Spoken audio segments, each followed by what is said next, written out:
turn this on.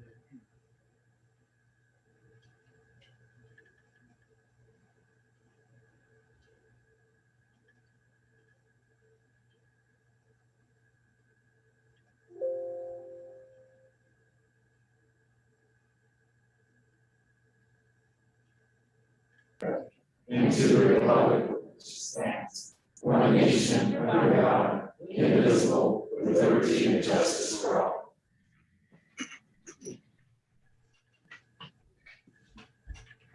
We've been given our agenda. Are there any adjustments to the agenda? No. I have a motion to adopt the agenda as presented. So moved. Is there a second? Thank you. All those in favor of adopting the agenda as presented, please signify by saying aye. Aye. All those opposed? Agenda is adopted. We're on to section B for information and proposals. Item 1 is reports from the student reps. We did not give them a topic for this month, so we will pass on that. We'll be sure to get you guys something for next month, and I apologize for that. Item 2, information regarding the October 12th professional development from Curriculum Director Jeff Fuller. Thank you, Mr. Chairman. School board members, I've left all of you a brief memo about some additional professional development that we were able to schedule for October 12th. That's a day when all of our teachers will be here at the district. We will also invite parents to come if they want to. It's totally optional for them. It just depends on if they want some, say, for example, renewal credits for a license or PTSD. And so this particular memo is about some additional training we were able to set up with Lori Madrid for Everybody Matters. If you recall, she created and developed the social emotional learning pieces that we gave to all employees on August 17th when they came back to school. And so the administration team felt that this was an issue the board also wanted us to look at this year. And so I feel fortunate that we are able to get Lori booked back with us, and she will expand on and enhance the information that she provided to our teachers when she comes back on the 12th. And she'll also have a little bit more interactive type activities for them to do as she includes that expansion. Thank you, Mr. Fuller. Are there any questions for Mr. Fuller? Okay. Moving on to public forum. As a reminder, there's a 5-minute time limit. Legal restrictions limit the amount of board comment and interaction during the portion of the meeting. If you haven't already, please complete one of the yellow forms located by the door and hand it to Ms. Fritzler. We will get you in. We will start with Rebecca Cochran.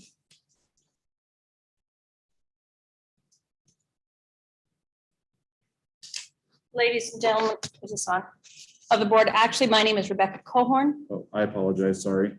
I wanted to give you an update on the lunacy of your masks and your mandate. It's going great.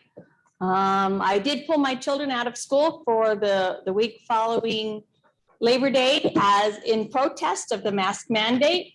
I got a phone call on Tuesday that my son gets quarantined because he was a close contact. Well, no surprise there, right? So I kept him out the 5 days. Went to school, got his homework. Went to school Monday, yesterday, to get his homework. He says, oh, no, he can come back. I says, wait, it's supposed to be 10 days. Well, he was actually exposed the 31st. So he went to school for a whole week when he could have exposed anybody else had he had the virus. But I still had his second week because that's logical. That makes sense. So I asked the school nurse, are we ever going to follow logic? And she said, no, those are the rules. Those are the rules. We have to follow them, whether they make sense or not. Okay, so we're not going to use logic. Logic's out the window. Forget that. And we're not going to use science. That was evident at the last school board because all of these and many more wonderful parents got up and showed you the science. You can look up the science. You can find any piece of science you want. But the thing is, cherry picking science is not, cherry picking your data is not science. A biased media presence is not science. So we're not going to follow the science either, apparently. So what's left? If it's not going to be logic and it's not going to be science, and we're not using common sense because, hey, we let a kid come to school for 5 days, even though he might have been infected. And after we found out, because maybe the family didn't tell you in time, that's fair. Okay, so the family didn't, you didn't say, okay, well, wait a minute, let's use a little bit of common sense and say, hey, nobody's been infected the first 5 days, he's probably good. No, we're not doing that either. So what's left? No logic, science. Are we going by feeling? Is that what we're going to use to base our decisions on? Because there were a lot of people at that last meeting who were quite angry with the idea of having a mask mandate and having you step on their parental rights, and that made no impact either. We're going to follow the law. You were urged, you were cautioned to consult your attorney in case what you were doing was not legal. That would have been enough for me to say, oh, wait, hey, maybe we ought to. Let's take a beat here. Let's take a minute and figure this out. You were even given a second opportunity by our lovely representative to say, hey, I'll go talk to the governor for you. Maybe we can work something out. Let's take a minute. Let's think about this. Let's do the right thing. No, not doing that either. So I submit that there are 3 types of people in this room. Now you think I'm going to say the board people, the parents, the students. No, that's not true. There's 3 types of people in this room. There are Republicans who are conservatives, and they are conserving parental rights and the Constitution. Then there's rhinos, a lovely new term that I like, Republicans in name only. They proclaim to be Republican, but they do Democratic things. Because remember, there are Republicans who are actually Democrats, but there are no Democrats who are actually Republicans. The third group of people would claim to be Democrats. They would self-identify as Democrats, but they're not, sadly. They're just communists. That's all. They're communists. They're taking away our constitutional rights, our parental rights. They are destroying this country one vote at a time, one mask at a time, one illegal act at a time. And while the board sat there and played on their computers,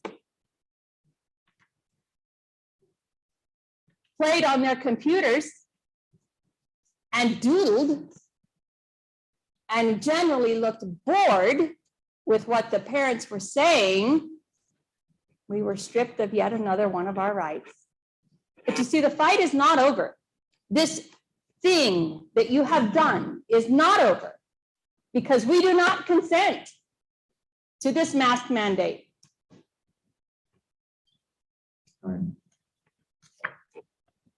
We do not consent.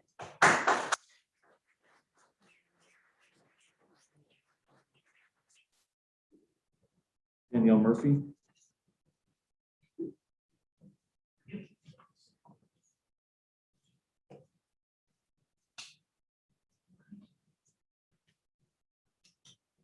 Good evening. I know you are all probably tired of seeing our faces, but I'm here to let you know we're not going anywhere. There are a few topics I'd like to address tonight in regards to COVID. This has never been about keeping anyone healthy or safe. This is about control, and you're finally in the position to make decisions for other people, and you love it. I've been getting so many emails and messages from parents regarding quarantine issues with their kids. Let me be very clear when I say that you do not have the authority to quarantine students. You cannot refuse a child their education without legal documentation. It is illegal for you to refuse to let a child attend school if they do not have quarantine orders from the Department of Health. Your phone calls and your genetic letters are not sufficient. Where in Wyoming statutes do you have the authority to do this? Last week, I submitted my own religious exemption statement for my children because I don't feel that you have the authority to make up your own form and make me use it. Mr. Kramer refused to consider my request, and as of today, my children have been withdrawn from the school district. Please understand that requiring any information and/or denying a religious exemption is illegal. I'd also like to address the hypocrisy and inconsistencies surrounding the mask mandate you have imposed. COVID only spreads during the hours of 8 a.m. and 3:30 p.m. My son can't sit next to his friends in math class without a mask at 3:15, but at 4 p.m., he can sit next to them while watching a volleyball game. We can all sit here now after school hours. My child cannot sit with a group of friends at lunch, but board members are free to attend class reunions unmasked. My child cannot walk the halls of school without a mask, but board members are free to do their grocery shopping unmasked. It's okay to look the other way when a football player has a fever and is still allowed to practice, keeping it a secret so the team doesn't have to forfeit their game. Let me repeat that. A football player had a fever and was allowed to continue practicing. After finding out that he tested positive for COVID, school officials kept it to themselves until Monday. You may be wondering where I came across this information. Today I went to the high school to withdraw my children. There on the counter in front of my face was a letter to Mr. Kramer from Mr. Christensen. In that letter had the students' identifying information, as well as the fact that he had tested positive for COVID-19. It had a synopsis of what happened and how they're trying to get their story straight to cover their tracks. I have notified the parents of the student because it is a FERPA violation. I know where I would be if my child's health information was on full display in the school for anyone to see. Be aware of the hole that your superintendent is digging you and be prepared to claw your way back out. We will not back down.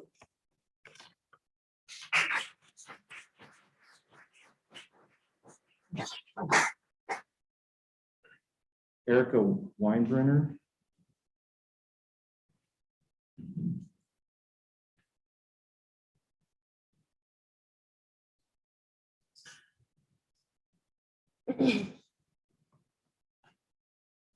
I'm not good with public speaking, just so you know. My name is Erica Weinbritter.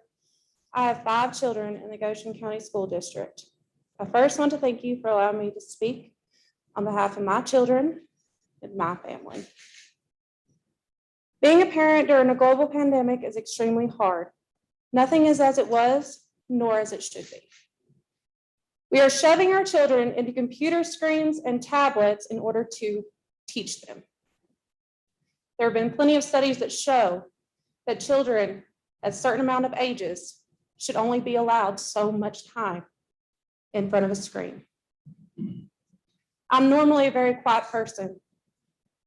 As I said, I do not like public speaking at all. But I'm telling you, I'm done being quiet for my children. I am their parent, and I said no. My children should be respected, and me as a parent should also be respected too. The second day of school, 2 of my 5 children were quarantined. That means 2 weeks for me without pay. Halfway through that, I got another call. A third of my child had been quarantined for yet another 2 weeks. That is 4 weeks without pay. For you all to school my children in front of a screen. That is not okay. That is not acceptable. There's no point in my children being in the public school system if they are going to have to sit home and stare in front of a screen every other 2 weeks. We all stood up here and told you no. Half of us, more than half of us, asked you nicely, and you did not listen. Our rights as parents are being taken away, and we are done. So I ask that you please think about this again. Mask mandate is not law. Thank you.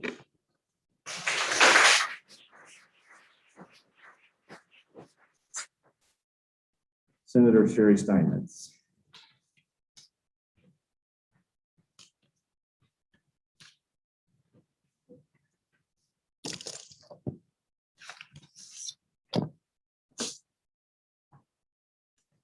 Well, hello, board members. Good to be with you here again. Can everybody hear me okay? So I'm just following up, and even though you and I didn't get an opportunity to visit, which I had hoped we would do, I did hold true to my word, and I had a meeting with Dr. Harris and Stefan Johansson, the director of the Department of Health, specifically regarding the quarantine issue, because it's having such a huge effect on our school district and on our students and on their parents. You just heard where one parent was missing work, and I'm hearing that story over and over again. So we sat down and I asked them to walk me through how a quarantine order is issued. So basically, the way that is supposed to be issued is there is supposed to be an investigation by the Department of Health, and then there is supposed to be a quarantine order signed by a health official. And so I asked them, can school districts quarantine children? And they said, no, they cannot. That is not a quarantine order. It is a recommendation. And Superintendent Kramer and I had a discussion about this morning, and we agree on that, correct? So those are recommendations. Those are not quarantine orders from the Department of Health. And they said that they had partnered with school districts during the pandemic to do contact tracing.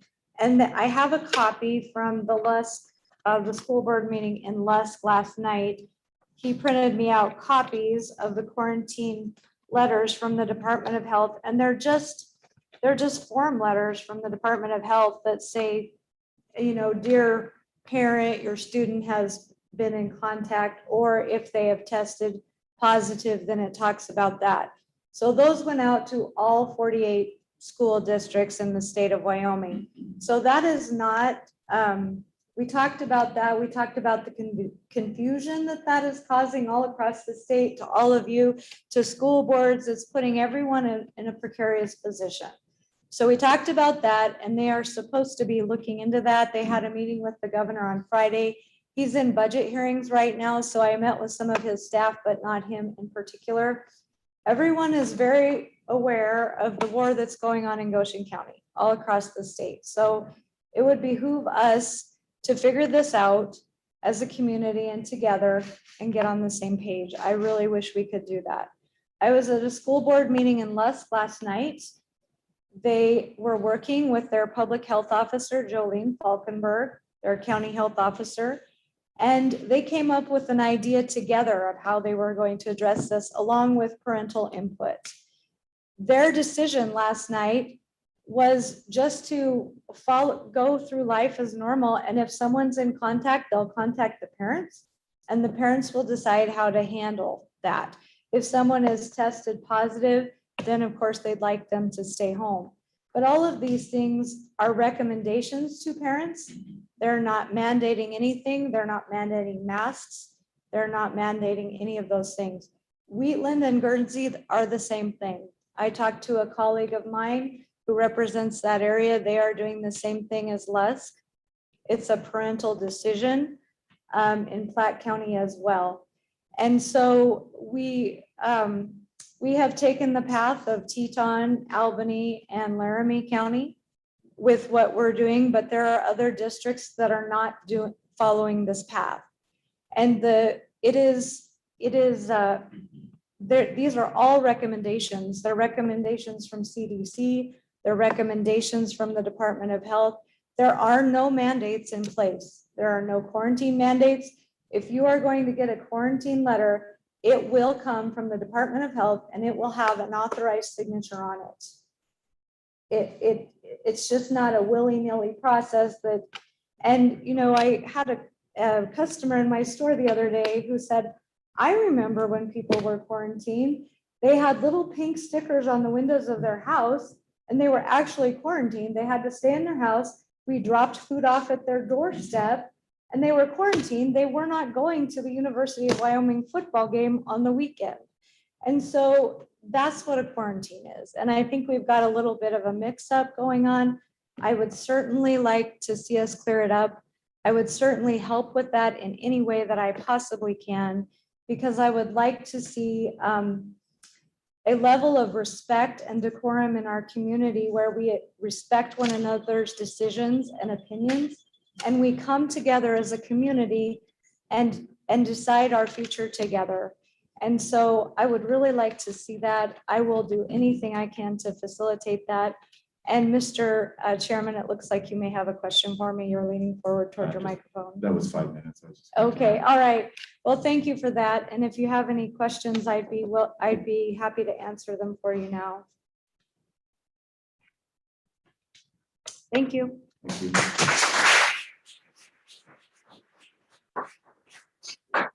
Joshua Kruger.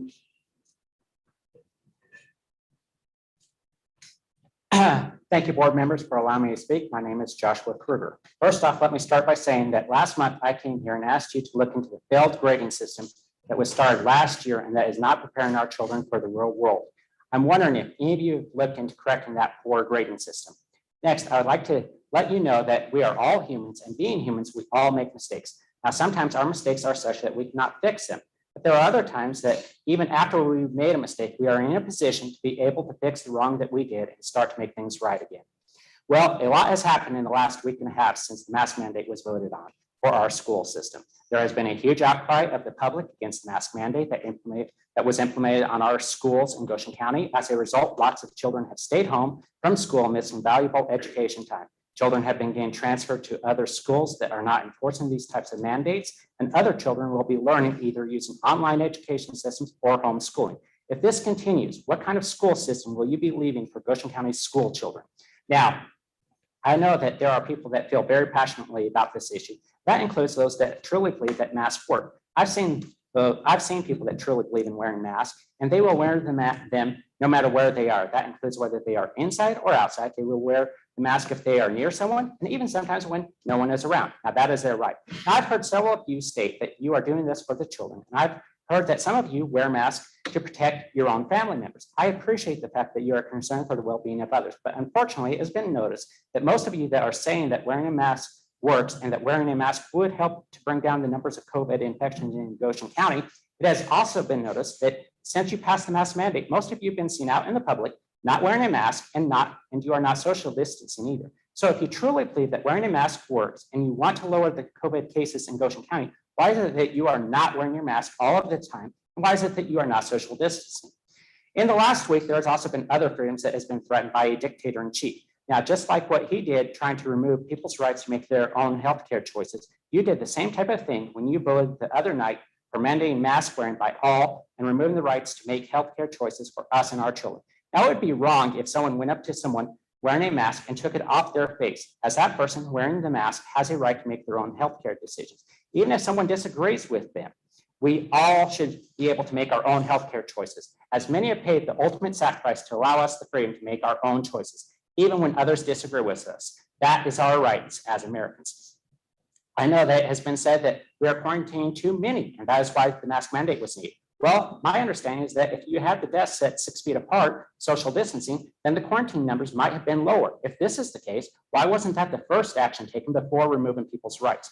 Also, if quarantine was one of the main concerns that the school board and administration is concerned with, I would suggest that you should look at some of the nearby schools that have been handled and how they've handled this issue without the overreach. And you should also look at what Sherry Steinmetz just informed you about the other school districts. Now, like I was just saying earlier, a lot has happened since you passed the mask mandate, and I do believe that a mistake was made by several board members, and I think that possibly some of you have pondered everything that has happened in the last week and week and a half, and maybe you are wishing that you could have done things differently. Well, we can't go back in time and fix our mistakes, but you do have the option of making things right from this moment on and vote to allow people the freedom to choose, as that should be their right. In closing, I would like to thank you, as unfortunately too many parents, myself included, was not involved enough in what you as a school board and administration was doing to Goshen County schools. Not enough people came to these meetings to talk about the issues of Goshen County schools. A lot of people did not do their research before voting. But with what has happened here recently, I believe this is going to change. So thank you for waking us up and showing us that we need to be more involved.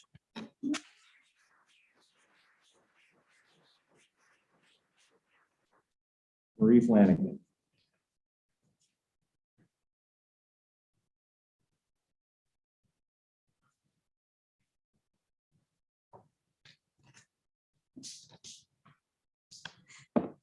It amazes me that some on this board will back decisions of those in authority, even when it violates the law.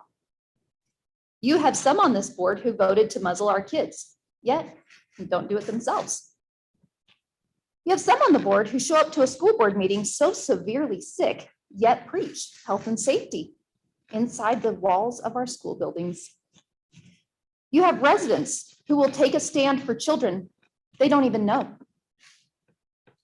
You have children taking a stand for equality when only certain beliefs are accepted in the halls of one of our schools.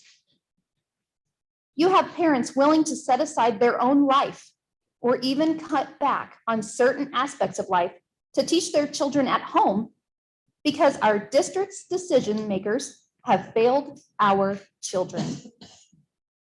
You have children. You have children being groomed right under your noses. Some of you are placing responsibilities on others, and it is not theirs to bear. There were times in our life when taking a stand meant something, but now we look at those who sit on a board, who make up their own minds before they even attend a meeting. What's the point of a meeting if you don't care what the people of the community or even the staff that you represent need or want? I'm going to add to that, off topic. Well, not really off topic, but have you ever gone into the building to ask what they need? I can say probably not. Let me ask you this. If you were given false information or were coerced with misleading information, what would you do? Would you own it? Or would you brush it off? It's sad when people are so clouded by others that you lose sight of what's going on around you and the legal ramifications it can present. Our community and our county is surrounded by other school districts who realize what was done to our kids last year hurt them so badly in so many ways. Here's where the rubber meets the road. We all know where you stand personally. We weren't asking for your personal opinion. We were asking for a professional opinion. We were asking for you guys to represent the law because that's your job. Your job is not to tell me what you think personally. We can do that somewhere else. I'm cool to go sit down at the truck stop with anybody. But your personal opinion is that of its own, and it has no place inside these walls. Your responsibility is only the law. Your responsibility is to check with every single thing that you want to do with the State Board of Education. And if it comes to the health community, then you have to contact the Department of Health, not yourself. Because guess what? Sometimes, like Josh said, we can be wrong. And it's okay to admit that you're wrong. I will always admit when I'm wrong. You guys, I appreciate what you do. It's hard, it sucks. But it's time to set your personal feelings aside.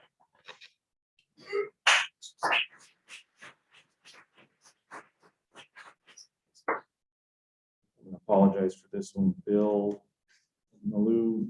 It's good enough. I get it all the time. Okay, I am sorry. No, no apologize. Thank you. Good afternoon, everybody. Thank you for letting me speak up here. I know a lot of familiar faces. Those of you that don't know me, moved here about 6 years ago. The accent is from Boston. Anyone that doesn't know that, don't want to leave you guessing.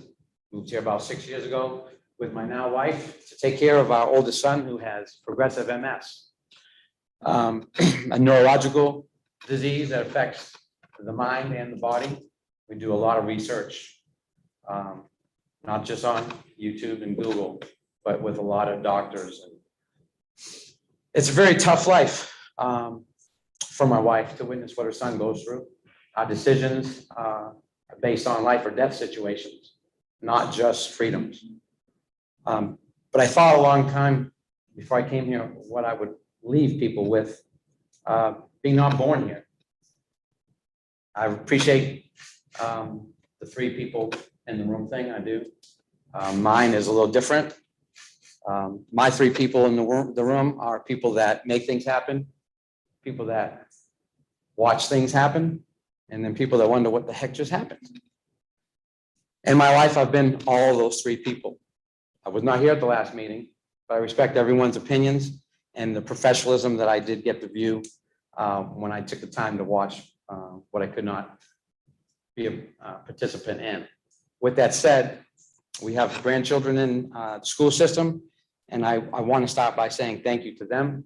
I've never seen such a commitment from teachers, faculty, principals that engage in the child's life, that give clear and respectful direction to children, that want to see them succeed in life. And that is why I'm here tonight. I want to see these children succeed in life. When we pledged allegiance to the flag, I took my hat off. I'm not in Boston. I'm in Torrington, Wyoming. So as the Romans do, I do. Back to my son who has a progressive MS. We have to be careful of who comes in the house. We have to be careful of who we're listening to. We have to wash our hands on the daily. And beyond that, we have to be careful who we come in contact with that may not know that they are carrying any kind of virus or sickness. We can bring anything into the home. With that said, I don't want to digress. The science that some people are following is definitely pseudo with a P. And I can tell you, I don't want to have debates with people that have PhDs or not PhDs. We're all Americans in here. And when we pledged our allegiance to that flag, we stated words like justice and freedom, and it allows me to be up here. So again, I thank you for that. But I do want to read this to you. We all know that the mask mandate is a sham. Trying to brainwash our kids with such flim flam. The CDC, the WHO, FOSSI, they're all frauds. So why do we all give them such majestic laud? We will not partake in the pseudoscience used by a government to gain our compliance. The data is antithetical, the jab is synthetical, the argument has become nonsensical. We fact check the fact checkers, and I mean that sincerely. They are nothing more than corporate paid neckers, nothing more. The tests are all bogus, full of false positives. And this doesn't rhyme right here, but I talked to a lot of people in town. 4 of the players got speed check tested in another state, negative. Come back to Torrington, test positive. I have customers that have come into my store that signed up, were in line waiting to get tested. They got called away for an emergency, 2 of them. One was a brother, the brother stayed. The brother tested, got the results back, negative. The brother that never took the test was positive. We all have to acknowledge that these are not conspiracy theories. These are actual human beings that have gone through this. And we see each other on a daily basis. We can't deny the truth, and that is the truth. Pretentiously, people regurgitate the fear-mongering media, which in today's society has clearly become the modern-day comedian. Many have become drunk off the proverbial Kool-Aid. So whose job is it to protect our kids in this charade? It is the parents' job. It is the parents' job. It is the grandparents' job. And no one else's. No one else's. Our kids don't need to be masked up and herded like cattle.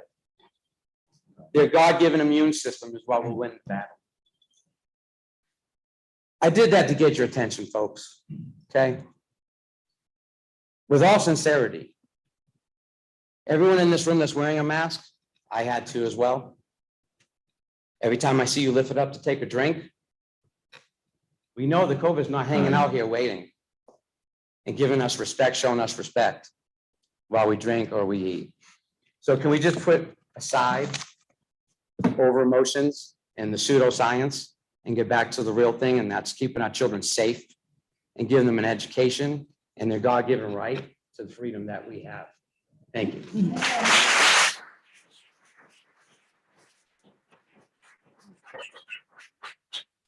Ashley Cushman.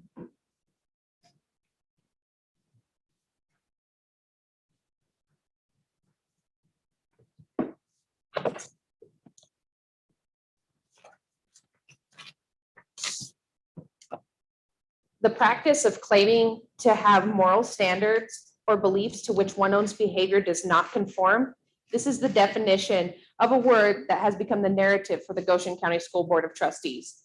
With the exception of 1/3 of the board members, hypocrisy has come to define you all. Since the special meeting that was held September 2nd, the community and I have witnessed this firsthand. We were told to mask our children in order for them to receive the public education that they deserve. Yet, as we struggle to understand and even more struggle to explain to our children the logic behind the mandate, we are watching all of you. And truth be told, the vast majority of you are beyond phony. Immediately following the meeting on the 2nd, 2 of you were seen outside a local gas station, unmasked and far closer than the 6 feet.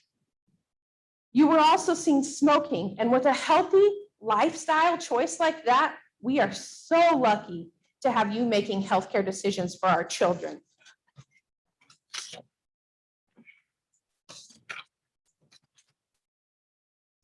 Another one of you decided to attend the UW football game in a packed stadium without a mask. That same person decided to attend a class reunion just this last weekend here in town and without a mask. 2 more of you were cited at the high school tennis match, both unmasked and not social distancing. Finally, 1 of you were seen at a local restaurant waiting to be seated with the mask around your wrist, and I've told that that's highly effective. How can you expect these young, impressionable children to follow this mandate when you yourself as grown adults cannot? Now, let's talk about the logistics. Your mandate states that masks must be worn when social distancing cannot be obtained. However, there are exceptions to these rules that make little to no sense. Children are not made to wear the masks at recess, which in my mind is great. However, have you been by Lincoln Elementary lately? Have you been by there during a recess period? Can you sincerely say to me that those 5 to 8-year-olds can comprehend the 6-foot rule? Having a kindergartner and 2 others who have been that age, I can easily give you that answer. It's no. When going by Lincoln to retrieve schoolwork for my child, I witnessed what could only be described as a rugby scrum. Children were on top of each other and having so much fun and doing what could only be described as child's play, which is what should be happening in our recess yards. We are expecting our teachers, paras, and ancillary staff to be mask police. However, we are not compensating them or giving them the time to make up for lost learning caused by redirection from the masks. How would you all feel if your employer piled an unobtainable task on your plate without so much as a kick in the shorts? We are on the very brink of a mass exodus. Have any of you taken into account that we are the only district in a 70-mile radius with a mandate? So the question I pose to you is this: is this really an issue we are seeing here in Goshen County, or is it an issue that you're trying to bring into the county? When you decided that you needed to intervene in the health decisions of our children, why didn't you address more pressing issues? Why have you not switched our sexual education classes from the abstinence-only sex ed? We all know that young adults account for the majority of sexually transmitted disease numbers we see in the state. Why don't you install condom dispensers in the high school and the middle school to help prevent this? You want to mandate masks for the sake of our children's health, yet have a school nurse who finds it appropriate to combat a headache with the soda. Now, let me tell you, in all of my nursing schooling, we were never taught that Dr. Pepper was an analgesic. Your rules and regulations are blurry at best, yet you continue to impose them on our children in hopes that we will give up and comply. Well, let me tell you and be perfectly clear, we are not giving up. We are not backing down. We are not willing to turn over our rights as parents and our freedoms of our children to you. To the 5 of you hypocritical and chauvinistic members who voted to muzzle our young, know that the community has you under a microscope. And one wrong move will play dear in your political career here in Goshen County.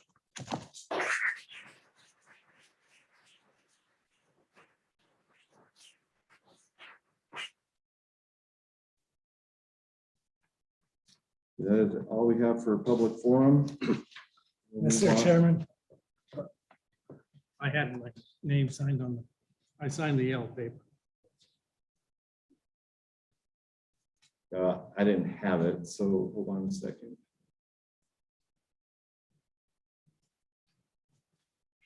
Okay, I can go get it. well, I believe you.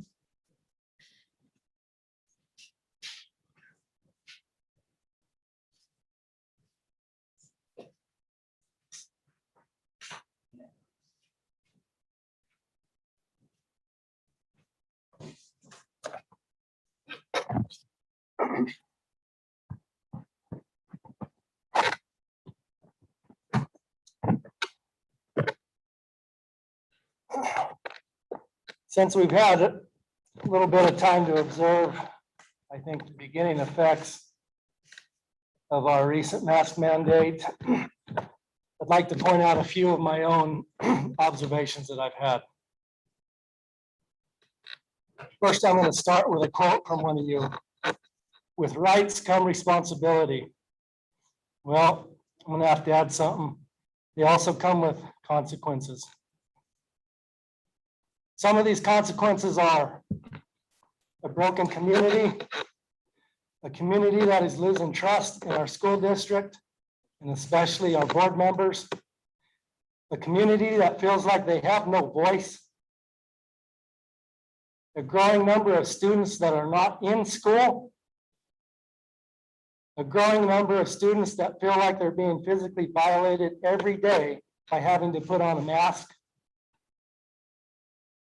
students feeling like school is just a waste of time because a large part of their day is centered around listening to staff members and other students argue about the logistics of wearing a mask.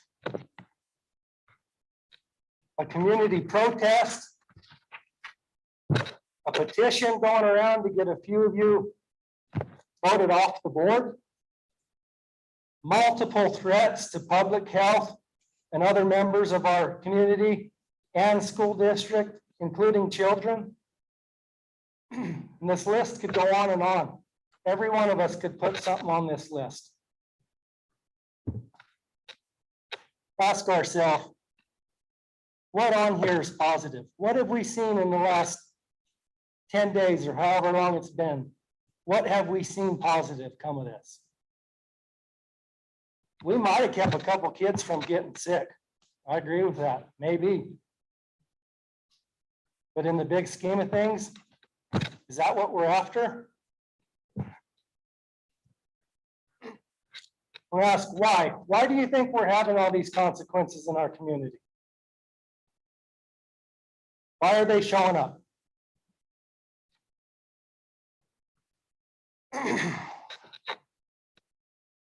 My opinion, because this vote, your guys' vote does not truly represent our community. Doesn't. Quick math problem. Goshen County's current population, 13,342. We have a 9-member board. Means each member should roughly represent 1,500 people in our community. This vote equals 7,500 people. 7,500 people in our community think that we should have mandatory masks in our students. I don't know. I don't think so. It's roughly 6 out of every 10 people.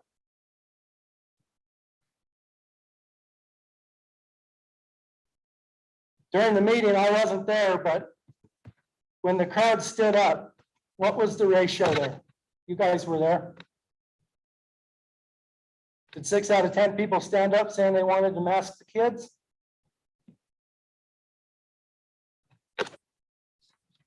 You're going to say, well, those people that want the mandate, they weren't comfortable going to that meeting. I've heard from lots of people in the community.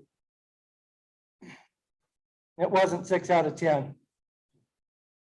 You guys have went to a couple school functions. Go to the next one. Ask the people. Ask them, do you sit next to your neighbor? Ask them, you guys want the mask mandate? See what you get. But wait 1 second. Some of you aren't willing to do that. You aren't willing to ask the people how they feel. You went on record during our work session and said, no, I would not honor a vote from our students and staff. Said they don't deserve a vote because they already voted us in. That's why we're here. Well, as a fellow citizen, parent, and a fellow board member, I feel like you don't deserve having a seat at the table. You don't deserve having a representation in our school district. And it's not because of the way you voted. It's because of the unwillingness to truly listen and represent the citizens of our community.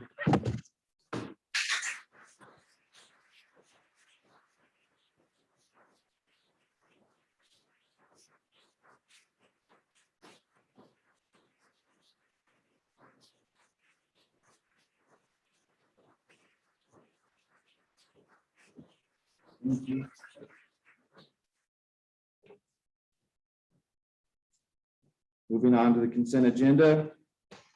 Are there any items that any trustee wishes to pull from the consent agenda?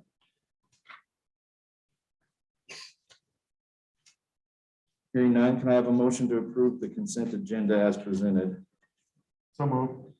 Thank you. Is there a second? Second. Thank you. All those in favor of approving the consent agenda as presented, please signify by saying aye. Aye. All those opposed? Are there any abstentions? The motion passes. Moving on to old business.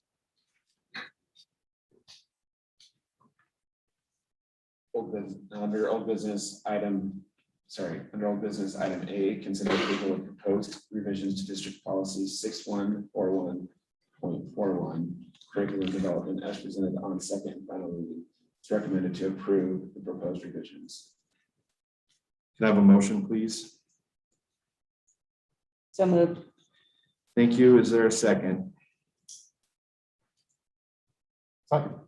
Thank you. Any discussion? I do have a question. So again, okay, so under the pilot and experimental program, can you identify the professional staff in that second paragraph there? Who is that? Is that teachers or is it administration? Is it going to be, who is that? So, yes, that would be teachers, collegial groups of teachers that would ask for that. Okay, so the teachers that are in this committee. Correct. Okay, so then I guess again, my question is, you know, you do describe high quality learning programs for students. So I'm assuming that there's some type of evaluation process that's going to be part of this to be able to actually, before the implementation, to be able to measure the variables or the program and decide what's going to be measured to be able to say, okay, yes, it's performing. Correct. There would be multiple measures that we would look at to determine if our student scores and success were impacted in a positive way before anything was recommended for any type of full-scale implementation or action.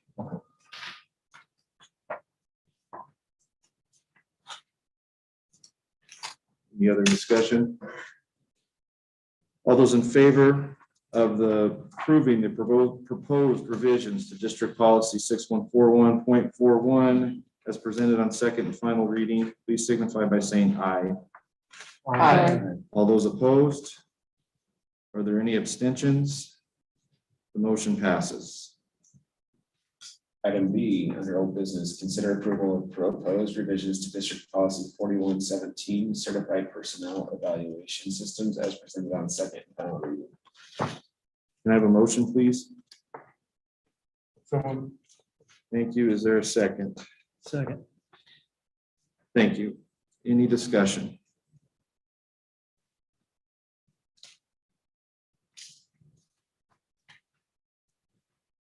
All those in favor of approval of the proposed revisions to District Policy 4117, Certified Personnel Evaluation Systems as presented on second and final reading, please signify by saying aye. Aye. All those opposed? Are there any abstentions? Motion passes. Moving on to new business, item A, consider approval of piloting fourth grade math curriculum materials. For piloting and purchasing Eureka math curriculum materials for district fourth grade math and Great Minds in the total amount of $1,447.80 from the general fund. Can I have a motion, please? So moved. Thank you. Is there a second? Second. Thank you. Any discussion? Is the pilot going to be throughout the district or just in Torrington? Yes, ma'am, trustee Goshen, it'll be throughout the entire district. And so the things that we're paying for, we're actually getting quite a bit for free from them. And then we're gonna produce some of the materials in-house, cut down the cost, and that'll be for all fourth grade teachers.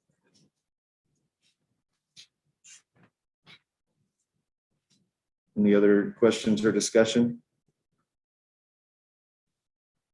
All those in favor of the approval of piloting and purchasing Eureka math curriculum materials for district fourth grade math from Great Minds in the total amount of $1,447.80 funded from the general fund, please signify by saying aye.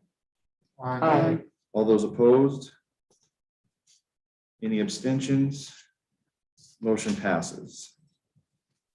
Item B under new business, consider approval of special education contract with ESU 13 for student day services. For special education contract with ESU 13 for day programming services for student number 0681, not to exceed $58,935 from September 3rd through May 27th from the general fund reimbursable special ed. Can I have a motion, please? So moved. Thank you. Is there a second? Second. Thank you. Any discussion?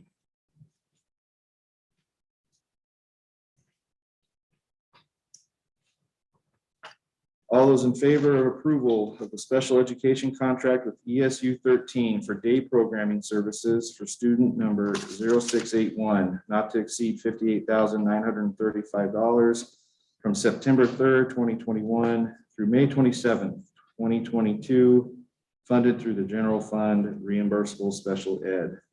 Please signify by saying aye. Aye. All those opposed? Any abstentions? Motion passes.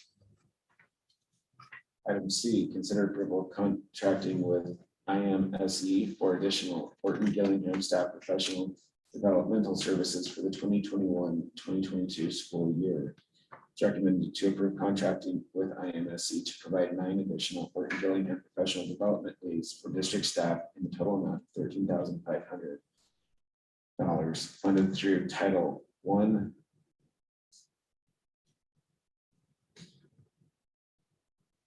Title II, and Title VI-B. Can I have a motion, please? So moved. Thank you. Is there a second? Second. Thank you. Any discussion? Is this for all grades? Yeah, so what this would do is we are bringing in the other person who provided for the Gillingham training in August to provide additional one-on-one support for any teachers that need that at the elementary level, the middle school level, or the folks at the high school level. So it basically provides us with 3 additional days in September, October, and December, so that we can provide more one-on-one assistance with teachers and provide a stronger impact on getting Orton Gillingham going and reinforcing that. So yeah, that could be with any particular grade level across the district.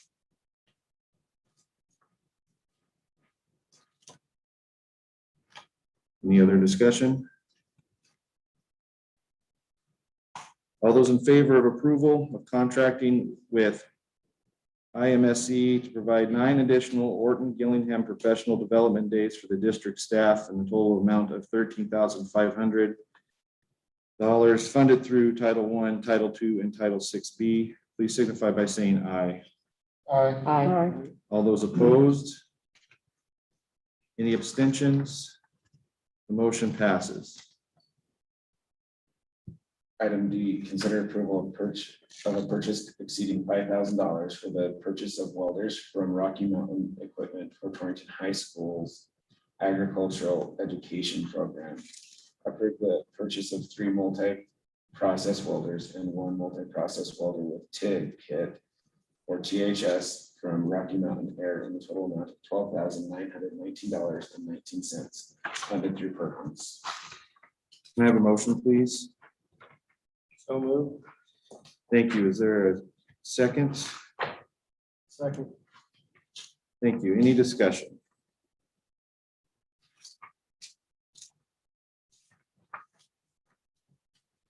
So where will the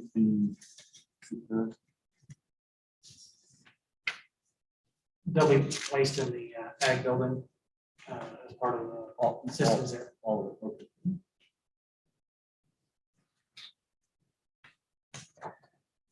Any other discussion?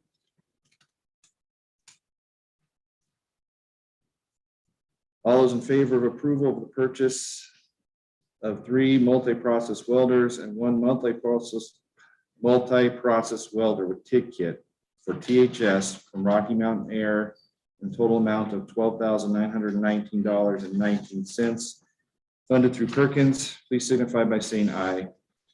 Aye. All those opposed? Any abstentions? Motion passes. Item E, consider approval of purchase exceeding $5,000 for the purchase of bovine birthing and ultrasound trainer and bovine fetal models from Realty Works for Torrington High School agricultural program. Approve the purchase of a bovine birthing and ultrasound trainer and bovine fetal models for THS from Realty Works in an amount of $12,197 funded through Perkins. Can I have a motion, please? So moved. Thank you. Is there a second? Second. Thank you. Any discussion? I do have a question. Would this be available for all of the schools, to train on? I can't answer that for certain, but I can, based on the sharing of what we have in the past, can only assume that if any request was made, it certainly would be available to the other schools. It appears the next 2 items are the same items for Linville, Fort Laramie High School. I didn't see that.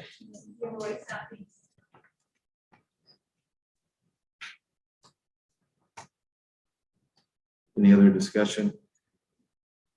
I think what the question about it sharing, that would make it available for Southeast as well.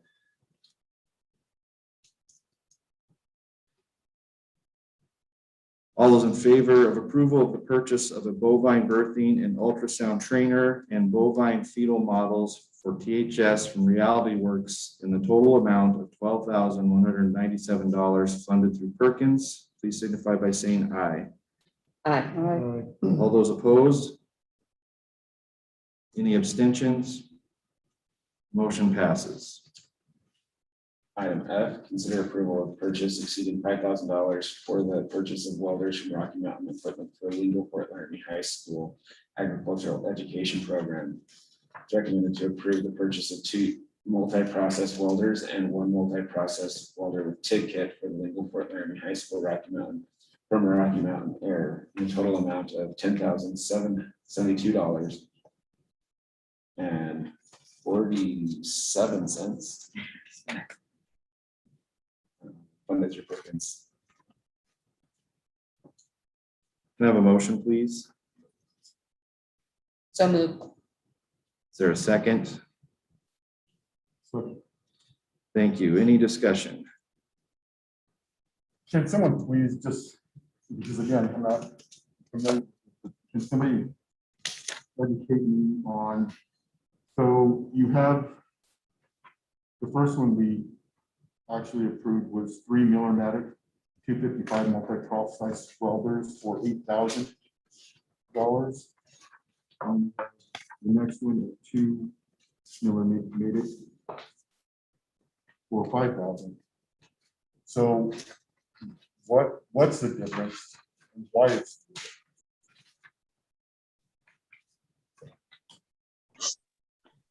I can answer that if you'd like me to. Please, I don't know, but we're talking quite a bit of price. difference. Yeah. Trustee Salcedo, the welders that are being purchased, the cheaper ones that you see as multiple listings there are welder that does not have a TIG kit on it. And then the other ones are listed that they do come with a TIG kit. So they're capable of a different type of welding, a little bit more capable and letting our students learn at the next level where they're going to be able to use all the welders that are available in industry. I believe it's also the difference of 3 for Torrington High School and 2 for Portland. And as far as the TIG kit goes, it's on both of them.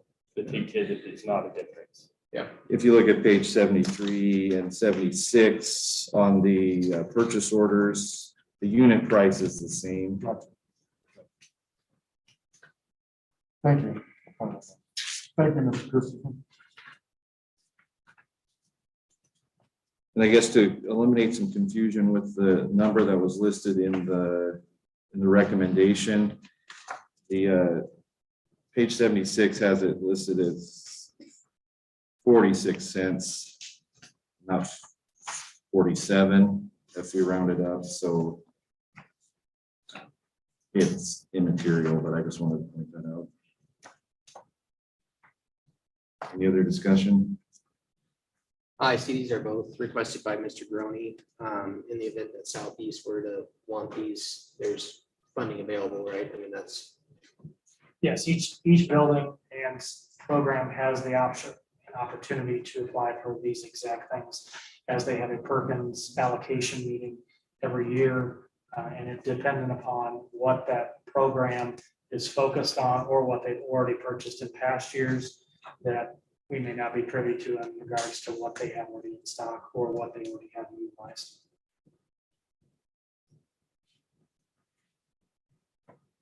Any other discussion?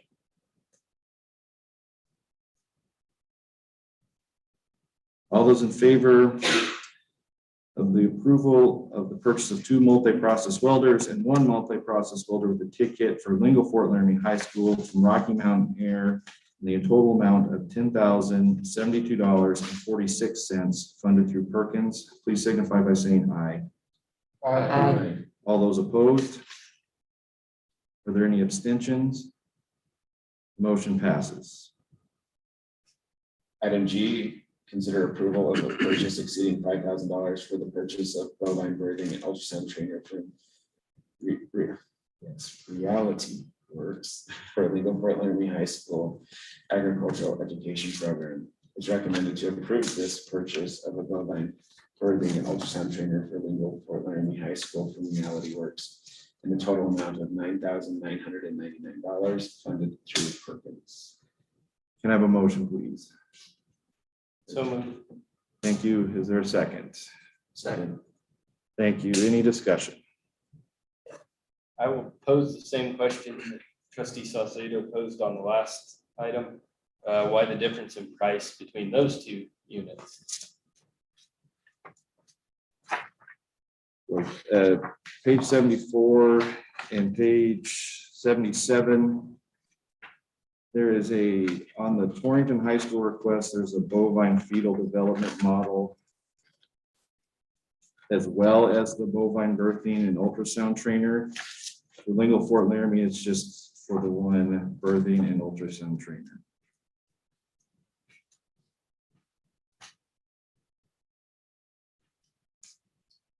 Any other discussion?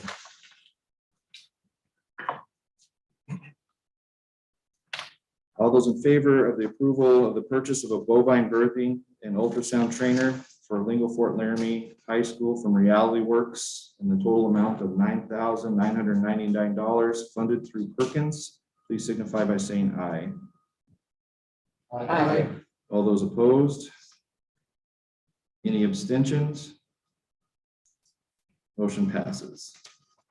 Item H, consider approval of job description. It's recommended to approve the job description for accompanist level 2 as presented. Can I have a motion, please? So moved. Thank you. Is there a second? Second. Any discussion?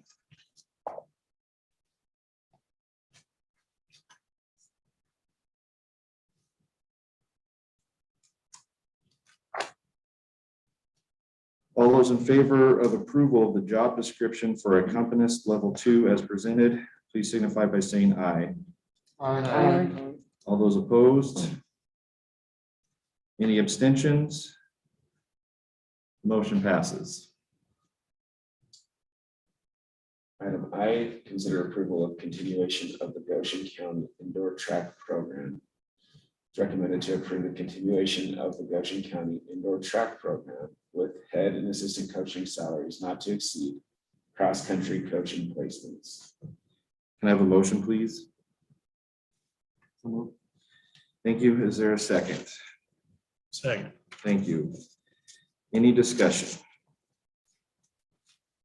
We just have an update on how it went last year, or how many kids came from the other schools. The lead.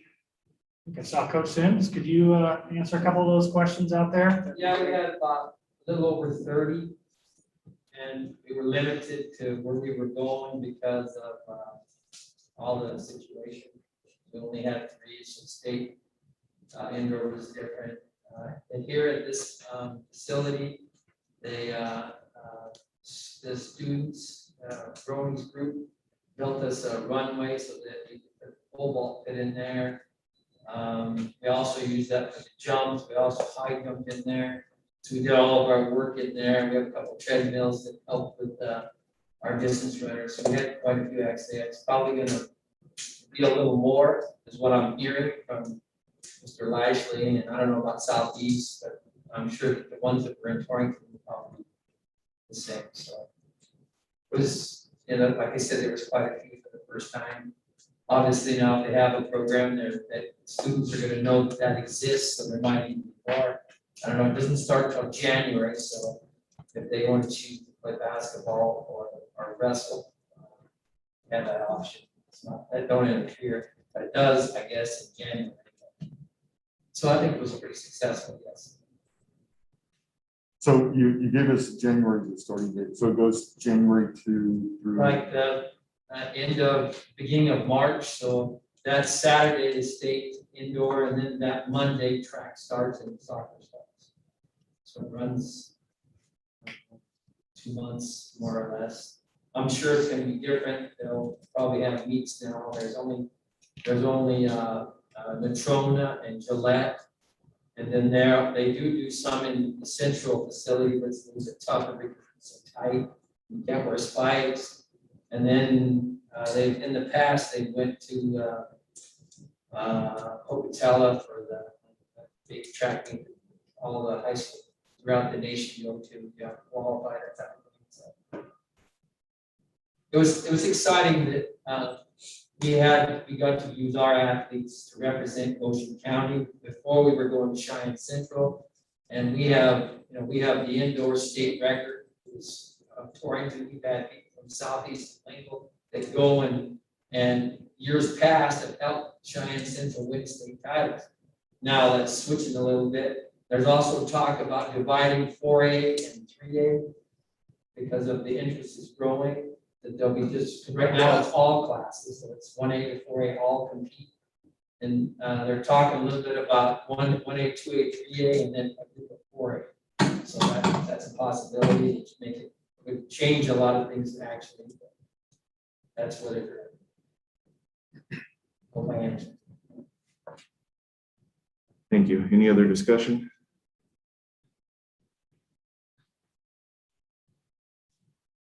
All those in favor of approval of the continuation of the Goshen County Indoor Track Program with head and assistant coaching salaries not to exceed cross-country coaching placements, please signify by saying aye. Aye. All those opposed? Are there any abstentions? The motion passes. Moving on to item E, topics for discussion. Is there anything that board members would like to bring? I actually have a couple of things.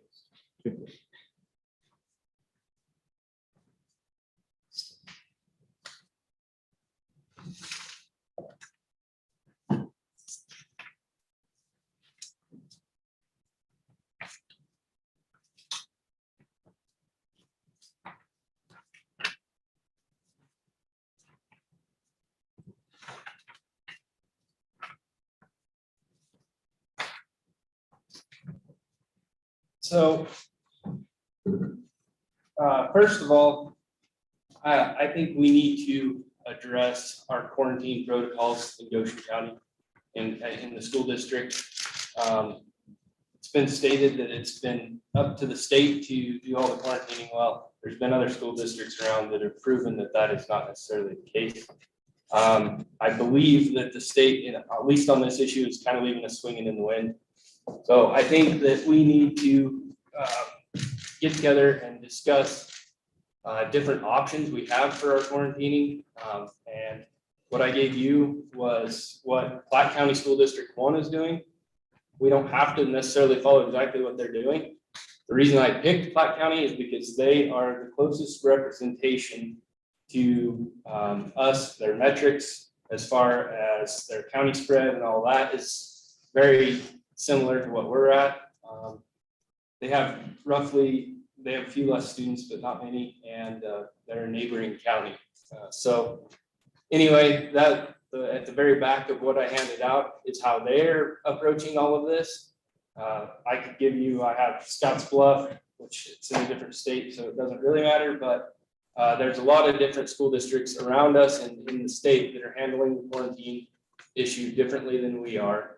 And I'm confident that we can come up with something that's a heck of a lot better than what's currently in place.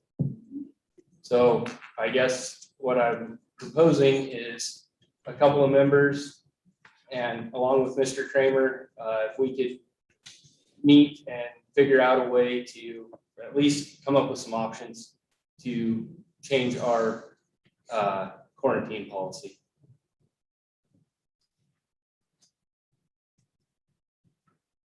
Would you, I think it would be prudent to have Dr. Church. Absolutely. Mr. Kramer. Trustee Sussex and I had an opportunity to meet today and discuss this, and that's where we kind of came up with the idea tonight where he would present this and we'd get a couple of board members on a subcommittee and discuss and then bring back an option and try to have some options developed based on, like you said, the input from others around us and see what we can come up with. What do you plan on having a special meeting prior to or afterwards, or just going straight to? I would say special meeting afterwards. Okay. But I think that we need to look into what other districts are doing, what other states are doing. I think we have a lot of information out there that we could come up with something that's way better than what we're doing currently. Thank you, Mr. Sussex. And this kind of alludes to what Senator Steinmetz, my attempt was to do research like this. My job kind of got in the way the last couple weeks, so I do apologize for not following up on that. And sometimes I just don't know where to look to. So is there any other trustee that would like to be on this committee to work on this? Thank you, Mr. Cushman. Is there anybody else? Thank you, Mr. Miller. Okay. Thank you, Mr. Sussex, for bringing this for the rest of us. I have one other thing before, and it involves our teachers' sick leave when we're quarantining them because of COVID. That we have a lot of new teachers that, which I'm with the mask up there, it won't be such a big deal, but we have a lot of new teachers within the district that haven't necessarily accumulated a lot of sick leave. How are we going to handle that? So we've noticed, not necessarily yet within the certified staff, but the non-certified staff, because of the system that we put into place where it was accrued throughout the year, What we have done is in a system where there is a quarantine or there is a positive case of COVID, or in two other situations, there's either been a tragedy within the family or cancer. We have allowed that individual or employee to go negative to build up that. We have not faced that issue within the certified staff, but that is something also too, that we have the sick leave bank, some availability also. And then we also have what is known as superintendent's leave, that in a dire situation, the superintendent can grant paid leave in extenuating circumstances that are beyond the employee's control. So we have some avenues to pursue if we get to that situation. I appreciate those avenues. However, I don't know if you're a new teacher and you have a third grade child that becomes quarantined, and so you have to stay home with it due to no fault of their own, right? They'll exhaust their annual leave in that one instant, potentially, depending on when the quarantine occurred. I think that while that's great that we have these other options, creating some sort of a balance for our teachers to where they can still take a day off of work or still feel like they could call in another situation would be prudent. And so I don't know if through, ARP dollars or CARES funds or something like that, there can be a mechanism that we can, not necessarily for the own teacher's illness, but if they have to stay home for their child, as we heard from one parent this evening, if we can address that in another format.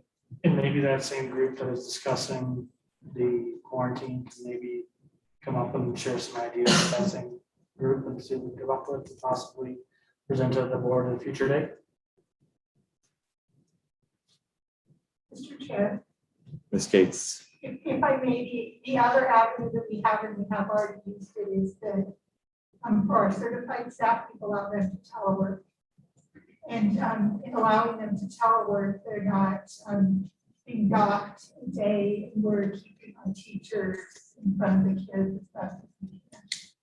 So that's not an option for classified staff, but that is an option for certified. Thank you, Ms. Cates.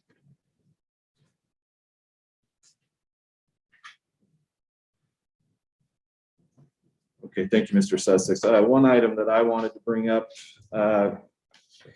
it's really a matter of self-reflection. I feel like we need to maybe think about having a parliamentarian as one of our officers of the board. I'm doing the best I can, but I think especially in some of the situations we found ourselves in lately, having somebody that can keep us operating within the confines of Robert's rules would be a good idea. Just to keep, because I'm always preaching about keeping the process fair, and I think that's the best way to do that. So at some point, maybe it's an action item even where we add that as an officer on our board here. So something to think about. But I do appreciate everybody who's helped keep me in line so far.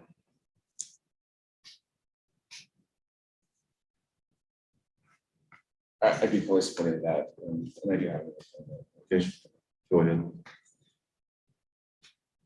I debated on saying anything tonight, but I think I will. Just as a board member, I respect most of you in this audience tonight, but I think it's important to recognize two things. One, that we're all human, and one, that we all have children in this district. And second, that we have children in this district. Threats against me personally, physically, I find very offensive, and I don't think they have any place around in politics or school in service in general. I know that they are on some of your Facebook threads. I know that you've shared them. And that to me, it has no place in our community. And so I just wanted to make sure that you all are aware of that. So threats against me and my children, I don't think, regardless of if I hold a different view than you do, should be made. I respect you and what you do. I respect the fact that many of you come time and time again. And I respect the fact that we may have a difference of opinion. those set opinions are my own. That was mentioned multiple times at the last board meeting, is that there's this conflict. My opinions are mine. They are not those of my employer or nobody else. They are my opinions, based off the research I do. And I feel like it's important to clarify that as well. So just as we sit here and respect and we listen to the words that you say, whether you think it's doodling or it's taking detailed notes so I can follow up with our superintendent, you can believe what you would like. However, I do find it offensive when I am threatened personally and then my integrity is questioned. And so I feel like that needed to be said. I did not get into this for anything other than to help our kids. I think that's why every single one of us on here have, and it may change, you know, the way that we go about that, we may differ. But I respect every one of my board fellow trustees up here. I had a great conversation with one of the trustees that voted differently than I did on this mandate. Prior to, we can have cordial conversations and disagree. That's what made this nation strong.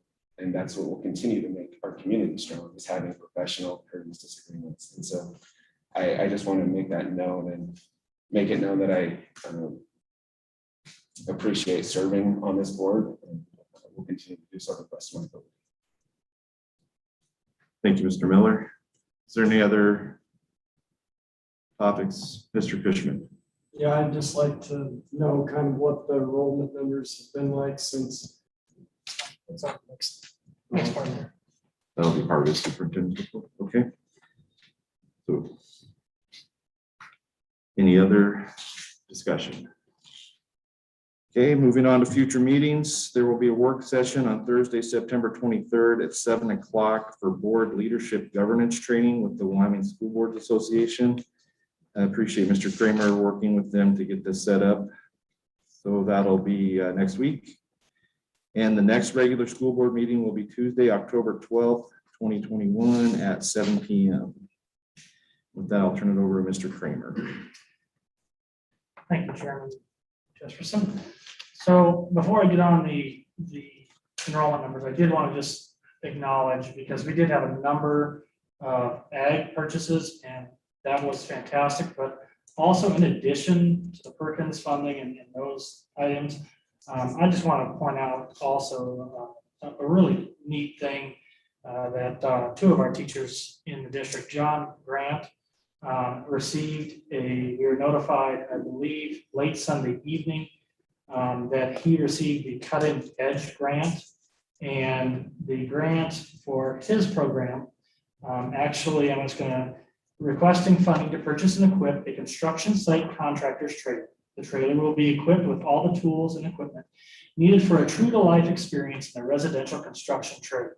The ultimate goal is less about the trailer and more about the opportunity to work with local tradesmen to flip houses in our community. Lastly, to provide housing opportunities for families in need.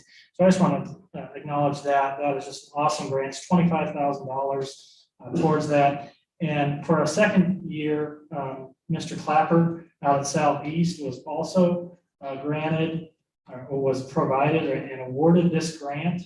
And he, in his, you may be familiar because he gave us some of his expertise when we had an opportunity to share.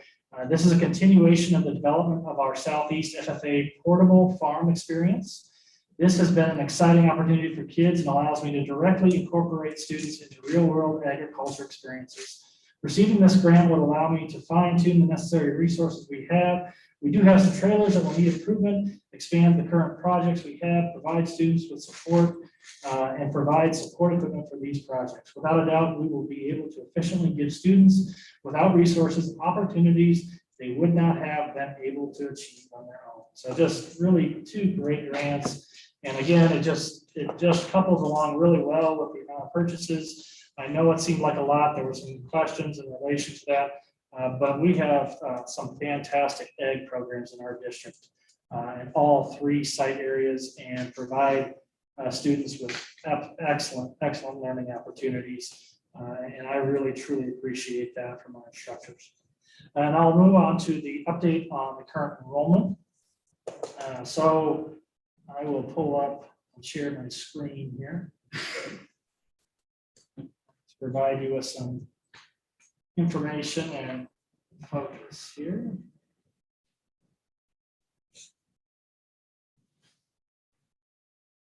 So you can see in bold, this was enrollment as of the 14th.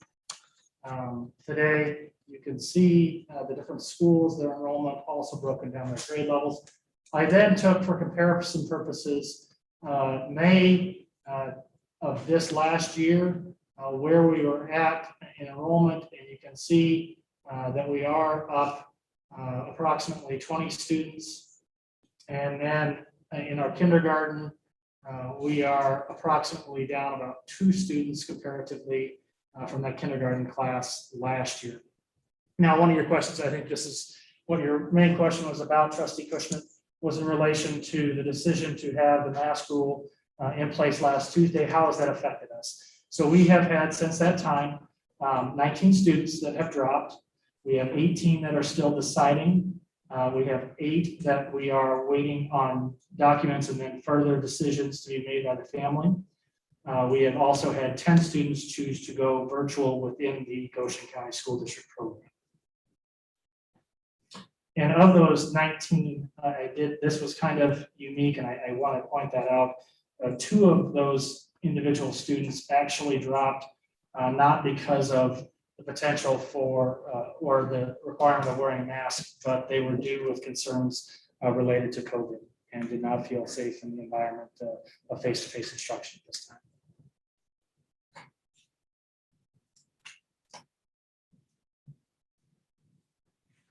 So that's all I had in regards to enrollment, unless anyone had any specific questions. I'll keep this updated on a monthly basis and provide you with that input. Also, I believe for the October meeting, I did invite our kindergarten teachers to come talk about our staggered start that we had this year, to let you know how it went and give you an opportunity to ask any questions.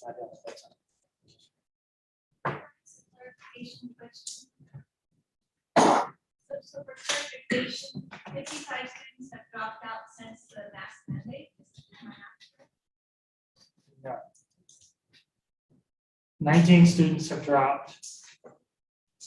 We have 18 that are still deciding, and 8 we're waiting on documentation. And 10 went to virtual. But those 10 are part of the Goshen County program, so they are not dropped. They will continue to attend the virtual testing. But they have 55 less bodies, is that correct? Okay, so he's answered the question. Okay. Thank you, Mr. Kramer. And with that, with no more items on our agenda, we are adjourned.